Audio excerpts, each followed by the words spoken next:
Matilda Djerf of Djerf Avenue has been exposed for creating a toxic work environment. And before I get into the details, I'm going to read some stuff that she has said, that people have said about her, because a whole publication came out and exposed very CIA style, like silhouetted, like you can't see their faces, but they're talking in a altered voice. Basically came out saying, we would go home crying most days, psychological terror, warfare. If there wasn't coffee, she would scream at us. If somebody used her bathroom and it's her private bathroom, she would scream at us, and then we would have to scrub the toilet. It's only for her to use, things like this, right?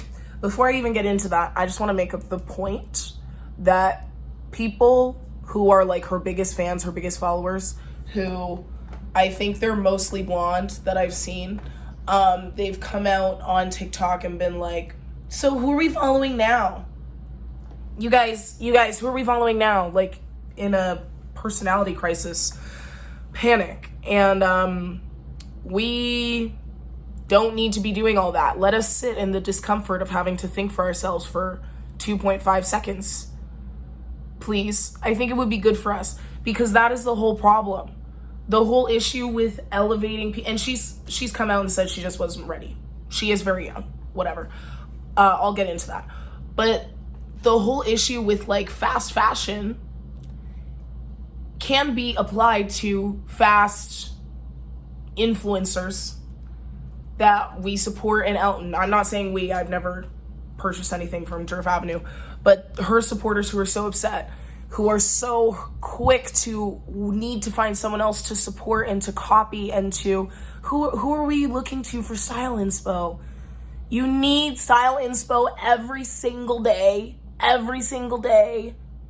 And you can't find another blonde with a blowout so bad that you're like freaking out about Matilda. Seriously. I just think, the void is the birthplace. And this is a whole other video that I am going to make about, like, I saw somebody say this recently, and it just made me think so much about how when you take a pause and when you allow for space, that is where your best creativity comes from. And if you don't allow that space and you keep filling it with things that almost work, right? Somebody said, I think Peter Crone said, an addiction is something, because you can't get enough of something that almost works. In like, that's the end of that quote. But the context I add to it is something that makes you feel almost good enough, or it makes you feel good enough for a time and then it wears off or whatever it is, right? This can be applied to, fast fashion, and finding an influencer to copy that you need to use as like somebody to tell you how to be and what is right and what is proper. Doesn't she look so sophisticated and cute? I love you. She's so style. Now, if you were quick to follow Violet as a style icon, that makes sense. And she's not going to disappoint you because she's not Matilda Djerf. But I digress. I think that the need to constantly find someone to like make your god and make your icon is not just like philosophically an issue that I would have, and we could talk about biblically, like worship no false gods. That doesn't need to be a religious statement, in my opinion. Now, did my theology and art teacher both say that I should major or minor in those subjects when I was going to university at a liberal arts school? Yes. Is that a random flex that you probably think is annoying? Absolutely. But there's so many issues that you're going to run into when you keep chasing false idols. And now I finally know what I'm going to call this video, which is on Matilda Djerf, Smurf, and false idols. Because this is what happens when you keep building up people without actually caring what they stand on. Right? You're like, oh, I love her hair and I love the way she dresses, which is great. Cool. That's great and fine. But if you're so quick to, when she's getting canceled for, she not allegedly, I mean, this news publication came out, they seem pretty legit. They have the money to put people in silhouette and change their voices. and put it all together. One of the stories that was told was about hiring a plus size model at Djerf Avenue and Matilda saying that they were too fat, which is like literally so annoying. As somebody who has like done some plus size modeling, it would be so annoying to be hired like specifically as a plus size model, because here's the thing, y'all let people like her play you into thinking that they're inclusive because they like include plus size models sometimes. Meanwhile, they talk about them like that. They say, oh my God, she's too fat. She's so fat. Oh my God. You know, like just because people know how to exploit people doesn't mean that they're actually inclusive. I mean, this whole conversation reminds me of, I think her name is Sarah. I forget the last name, but it's a Black woman who had like a really voluptuous figure, like historically. Someone in the comments is going to know exactly what I'm talking about. If you don't know, go to the comments. People in these comments are always historians. Sarah Bartman, I want to say off the top of my head. And white people were fascinated with her shape, and they basically turned her into like an amusement ticketed show, like a freak show of sorts, you know what I'm saying? But she was just like a thick woman, and they turned her into a whole spectacle, and it was really dehumanizing. And I'm pretty sure what they did with her body is also dehumanizing. I couldn't tell you, and I'm scared to look it up because that kind of shit makes me really sad. Like certain things from like slavery era and right after, it really breaks my heart, and it's so upsetting that the mere thought of it breaks me. But you can obviously go and look. I'm like 99% sure her name is Sarah Bartman, but you can look it up. Where was I going with this? She said to herself most of the time. When we're talking about exploitation, right? I think we need to re-examine how we applaud advertisement and marketing, and how people so easily associate that with that being okay and just and justified when the real investigation hasn't been done. And there is something to be said is like, and I don't want to get into like all the Madeline Pendleton like baby lungs issue with, I sound so chronically online because I am, issue with her business and all that drama. But it seems that like a lot of times business owners do have a hard time being ethically correct, it would appear. Even there's another one I can think of, Lily Chapman. I've seen lots of white women business owners lately have to apologize for things. And then, you know, somebody had said, well, if Matilda was a man, which is interesting. But I think that is going back to the greater conversation of when we're talking about capitalism, like her fans and her followers who are freaking out about not having a personality person to inspire them every day. They do feed this cycle of capitalism that would allow a man or a woman to exploit and abuse their workers, right? Because they just want the product. They just want to know where the jeans are from and where they can get them and how they can get them quickly before Christmas. And that is literally the truth. Like if you've been on TikTok, in particularly TikTok, but really anywhere, any online platform, when somebody's talking about anything, they could be something very sad for them, something very hard for them, no matter what. If somebody likes what they're wearing or somebody likes their makeup, the comments will be, where'd you get that makeup from? Where'd you get that top from? Where'd you get those jeans from? Where'd you get that necklace from? What eyeshadow was that? Sorry for your loss. No, this is off topic, girl. Where do I get those eyelashes? And that's not satire. That's not satire. That's dead ass. So I find it interesting when things like this come out about Matilda Djerf, and it is an interesting point to say if she were a man, you may not hear about it as much. And are people pretending to care about these ethics anyway?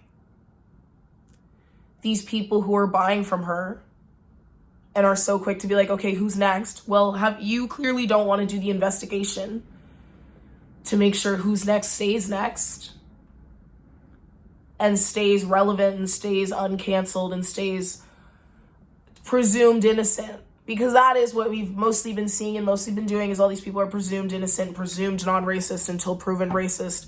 But really, it is mostly the opposite. Do you know what I'm saying? Mostly it is fatphobic until proven not that. And I wouldn't say body positive is the opposite of fatphobic, but that's a different conversation for a different day. Yeah, I think it's like sort of performative on like the fans and the followers part. Like, I've seen so many videos and just like outrage of like, well, what am I supposed to do? I got all these Christmas presents. I got all of these Christmas presents from Djerf Avenue. What do I do now? And then the comments are like, well, from a sustainability standpoint, since you've already bought them, you should keep them. They still work. But in the long term, maybe don't buy from them again. And it's like, this is stupid. You understand? So I don't know who's really pretending. And I don't know if people are really going to stop shopping there, is my other point. All right, so now I'm going to get into some of the specifics of what's been said. So one former employee claimed that Djerf, also, I know I'm losing my voice, sorry. One former employee claimed that Djerf yells at us, calls us names.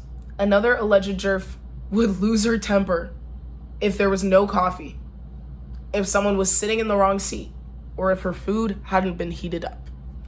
The strangest claim from the report, one employee said that Djerf has her own personal toilet at the office. Once, when the sign fell off the door, someone used it by mistake, and another colleague had to scrub the toilet before Matilda could use it again. While these accusations are damning enough, others strike at the heart of the values Djerf brand is founded on. One of these is size inclusivity. They basically say, yep, they have to 4XL. And it says, we have to reshoot this because she looks so fucking fat in the clothes. We can't show that, is something that Djerf said when she was responding to images of a plus size model in a Djerf Avenue campaign. So that's horrifying. If any team member has felt mistreated in their role because of my actions, I am deeply sorry and I want to sincerely apologize, is what Djerf said in a statement. And she came out and say, like, this isn't the employer I wanted to be. I'm sorry. I wasn't ready.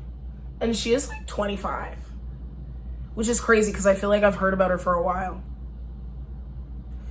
And the CEO, her business owner, I think his name's Rasmus, is like her long-term high school husband, boyfriend, fiance. I don't know if they're married, or I feel like engaged. They're definitely together to some capacity, and they've been together since like high school. And there's like this Christmas vlog going around of her like interviewing her employees, and they all look scared to death. And they're like, yeah, we have a lot of fun. Yeah, it's so fun. Every day is like it's like a new adventure. This office is so cute. It's like a second home. The other office was cute too. Like, they look scared. And she's like she just looks kind of ingenuine, one could say. But I don't know. I personally think that her fans don't really seem to actually be the kind of people to care. So, I don't know. Matilda says, I don't recognize myself in all the claims that have been made, and I've chosen not to comment on individual cases. However, I do believe it's valuable that these concerns are being raised, as it gives both me and Djerf Avenue the opportunity to grow and improve. I want to emphasize that I take full responsibility and see this as a chance to reflect, grow, and contribute to a better culture for everyone at Djerf Avenue. I'm reading this interview off of fastcompany.com, by the way.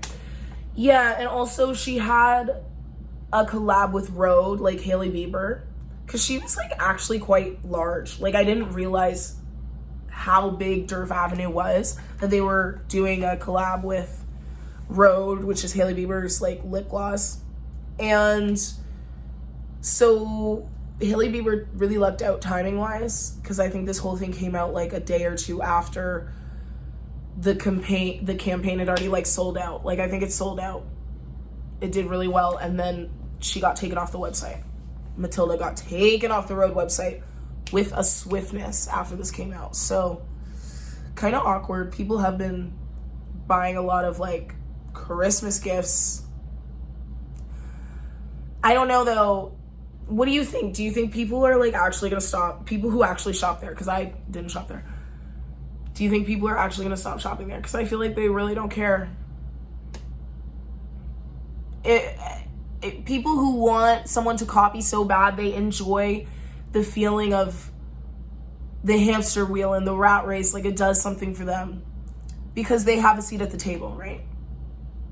So it seems more in their reach, and just, I don't know. It's something that it looks exhausting from the outside, but